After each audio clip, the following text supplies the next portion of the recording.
अरे भाई जल्दी आओ, तुम्हारी वजह से नौकरी खतरे में नहीं डाल सकता। कंपनी मुझे 2 बार फोन कर चुकी है, ये दूसरा लोड पहुंचाने का टाइम है।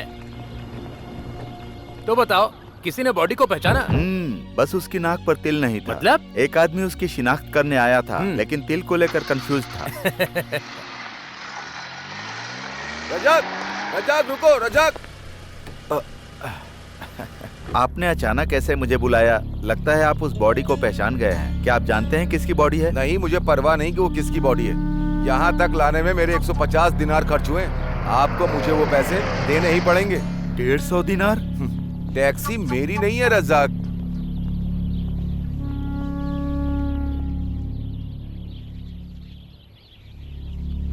मेरे पास फोटो है, उस मरने वाले की फोटो। अगर कोई उसे पहचानेगा तो मैं तुम्हें इन्फॉर्म कर दूंगा रजाक। चलता हूँ मैं। क्यों भाई, अपना नुकसान कराकर खुशी मिल गई? तुम चाहे जो भी समझ लो, मुझे पैसों की चिंता नहीं है। अच्छा, ये बिल्कुल अच्छी बात नहीं है। देखो रज़ाक, हम यहाँ पर पैसे कमाने के लिए ही काम कर रहे हैं। तुम अपनी फैमिली का खर्चा उठाने के बजाय दूसरों पर पैसा क्यों बर्बाद कर रहे हो? मुझे समझ में नहीं आता कि लोगों को केवल अपने और अपने परिवार के बारे में सोचकर क्या खुशी मिलती है। कैसे कैसे लोग हैं। ओह, तो ये बात है। तुमसे बहस करना अपना सिर फोड़ने जैसा है। अरे रे, आज मेरी माँ केरल से लौट रही है, मैं तो भूल ही गया था। हेलो, कहाँ हैं आप? सासू जी सुबह से आपका इंतजार कर रही हैं। कम से कम आज तो जल्दी आ जाइए। कब तक आएंगे आप बताइए ना। आज भी बिल्कुल आखिरी वक्त में ही आने का मन है क्या आपका? मैं बस रास्ते में ही हूँ सरीना। तुम माँ को थोड़ी देर इंतजार करने के लिए बोलो। सलीम वहाँ पर पहुँच ही रहा होगा। आप जल्दी आइए। ला मुझे दे। रज़ाक, वो हमारे दूर के रिश्तेदार हैं ना, उन्हें पवित्र किताब चाहिए थी। मैं तो खरीदना भूल गई, लेकिन तू आते समय खरीद कर ले आना। और साथ में ताजे खजूर भी। सऊदी में बहुत अच्छे मिलते हैं, जमीला ने मुझे बताया था। ठीक है माँ, मैं ले आऊँगा। हाँ, मेरी बात मान और फटाफट अपने घर आ जा। कोई बहानेबाजी नहीं। कम से कम मैं तेरे साथ मरने से पहले कुछ वक्त तो बिता लूं ना बेटा। मैं रास्ते में ही हूँ माँ, बस आ रहा हूँ। वर्गीस, फ्राइडे मार्केट से होते हुए चलना। हेलो, कहाँ पर? कौन सी साइड पर? हाँ हाँ हाँ, मैं अभी आता हूँ, मैं रास्ते में ही हूँ। वर्गीस, फ्राइडे मार्केट से नहीं जाना है, अब सीधे सना के पास जाना है। ऐसा क्यों? वहाँ कंस्ट्रक्शन साइट पर एक हादसा हो गया है। एक आदमी बहुत सीरियस है। पहले वहाँ पर चलते हैं, बाद में देखते हैं क्या करें। लेकिन हमारे पास समय है। हमारे पास बहुत समय है।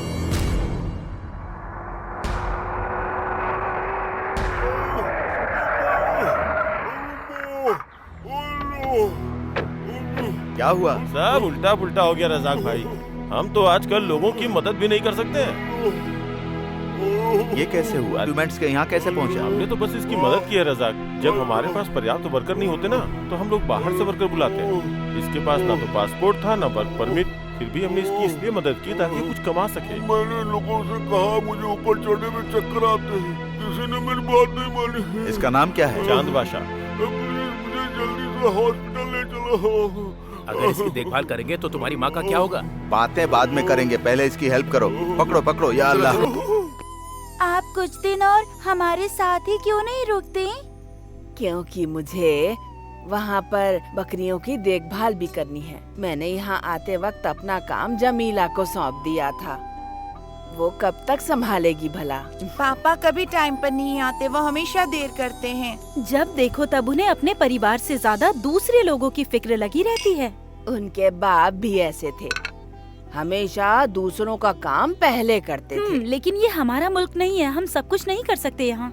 आपको हज ले जाने के अपने वादे को पूरा करने में उन्हें 10 साल लग गए। कोई काम वक्त पर नहीं होता। शुक्र है अल्लाह का, वो मुझे यहाँ ले आया। मुझे तो बहुत खुशी है।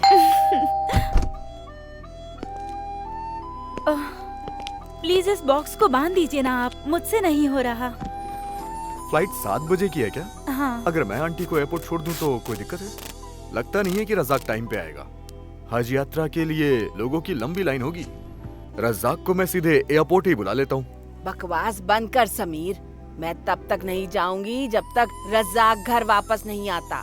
कान खोल के सुन ले, फ्लाइट छूट गई ना तो भी नहीं। अब मैं जा सकता हूँ? हाँ ठीक है। क्या तुमने सारी चीजें ले ली? तुम्हारी माँ ने कहा कि तुम्हारे आने तक वो कहीं नहीं जाने वाली है। हाँ, इसको भी रख लो।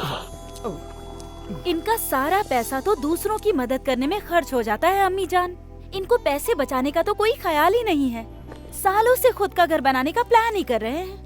पापा ने कहा है अगली बारिश आने से पहले वो घर जरूर बना लेंगे। हाँ, तू तो चुप ही रह। 8 बार बारिश आकर चली गई, क्या उन्होंने अब तक कुछ किया?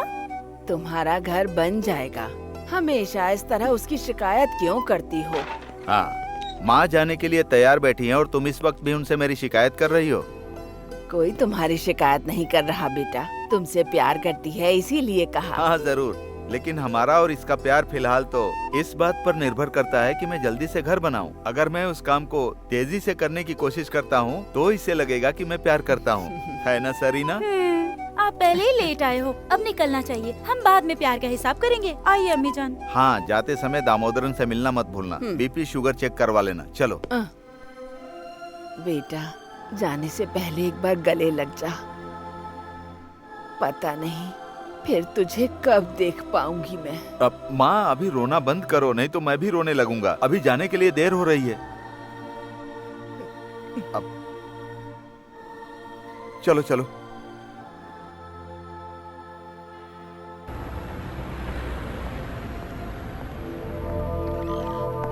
हाँ। सलाम वालेकुम। वालेकुम अस्सलाम। आप यहाँ पर इतनी जल्दी आ गए? क्या हुआ बेटा? मैं आज एम्बेसी जाने वाला हूँ। आपका काम हो जाएगा। उस अरब स्पॉन्सर ने उसे धोखा दिया। वो किसी को धोखा नहीं देता। लेकिन कानून को कोई फर्क नहीं पड़ता, ये तो हम जानते ही हैं। सालों तक काम करने के बाद हालत नहीं सुधरी तो हेल्प करने के लिए बेटे को यहाँ बुला लिया। लेकिन देखो अब क्या हो गया। मेरा बेटा बेवजह जेल की सलाखों के पीछे। एम्बेसी के कुछ लोग हमारी मदद जरूर करेंगे। रशीद को जल्दी रिहा कर दिया जाएगा। बेटा, तुमने हमारी बहुत हेल्प की।